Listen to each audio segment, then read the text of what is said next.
Existem várias estratégias para investir na Bolsa de Valores. E uma delas, inclusive a que eu sigo, é comprar ações e fundos imobiliários de pouquinho em pouquinho, até que se construa um patrimônio suficiente para gerar uma renda mensal capaz de suprir todos os nossos gastos. E é nesse ponto que se alcança aí a tão sonhada liberdade financeira. Mas sempre fica aquela dúvida de quanto que a gente precisa ter investido para ganhar um determinado valor, sei lá, 500, 1.000, 2.000, 3.000 reais. Para responder essa dúvida, eu vou usar alguns exemplos práticos, investindo em fundos imobiliários, para a gente ter uma noção de quanto que é necessário investir e alcançar um determinado objetivo. E calma que eu vou deixar essa planilha aí disponível para você simular aí com seu fundo imobiliário preferido.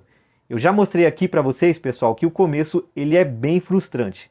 Porque no início dessa caminhada, os dividendos são bem pequenos, né? Na casa aí dos centavos para falar a verdade. E eu vou logo te dizendo, por experiência própria, nem pense em falar para algum colega seu aí que você comprou uma cota de um fundo imobiliário por R$100 e está recebendo 60, 70 centavos de dividendos. É certeza que ele vai dar risada de você, vai falar que você tá louco e certamente, se você não estiver focado, você vai ter uma recaída e poderá até desistir de continuar.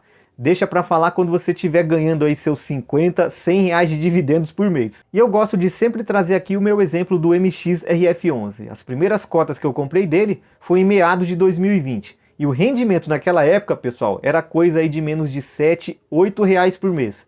Se eu tivesse desanimado nessa época, hoje, depois de quase 2 anos, eu jamais estaria ganhando aí 100 reais todo mês apenas desse fundo, né? Investimento é isso, gente, é degrauzinho aí que você vai construindo ao longo dos anos.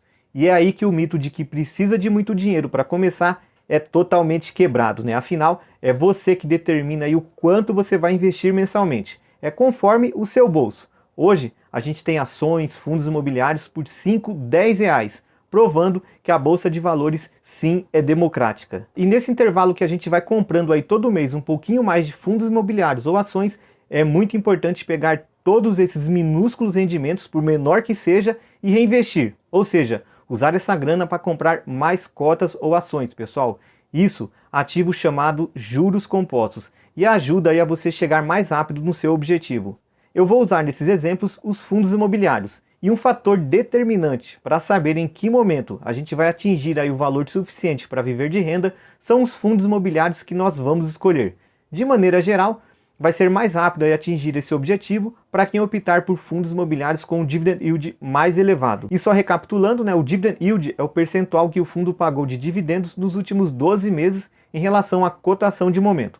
Mas é importante deixar claro, pessoal, que o retorno alto está atrelado ao risco envolvido, né? Em outras palavras, quanto mais arriscado o fundo for, maior será a rentabilidade, né? E quanto menos arriscado, menor será o retorno. Quer ver um exemplo, né? Se eu quiser ter uma renda aqui de R$1.000 através do fundo BRCR11, que é um fundo bem consolidado no mercado com foco em imóveis físicos, composto aí por 15 ativos espalhados entre São Paulo e Rio de Janeiro. Nesse caso, seria necessário ter um investimento de 150 mil, de acordo com a cotação aí de momento de R$ 68,48, né? E seu dividend yield de 7,98%.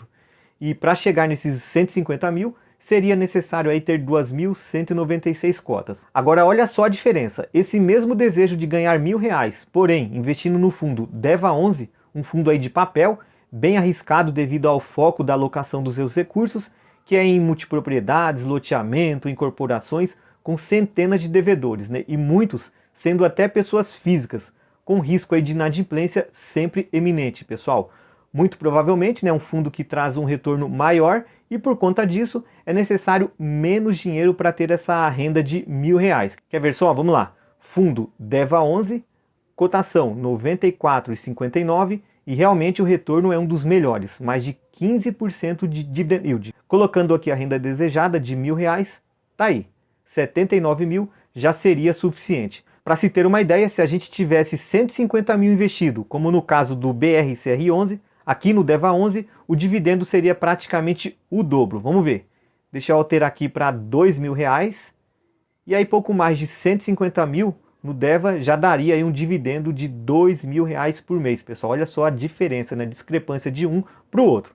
Mas atenção, gente. Isso aqui é uma simulação com dados passados, né? E a gente não pode garantir que vai se repetir no futuro. Assim como nas ações, os fundos imobiliários também podem passar por algum tipo de problema, seja pela má gestão, vacância, interdição do imóvel por alguma irregularidade, enfim, não há como garantir que o fundo nunca passará por algum tipo de situação. Além do mais, o dividend yield é um dos últimos indicadores a ser avaliado, pessoal. Um exemplo clássico aqui. Vamos supor que você olhou apenas o rendimento do fundo e viu que o XP-CM11 está com um dividend yield atrativo, acima dos 10%.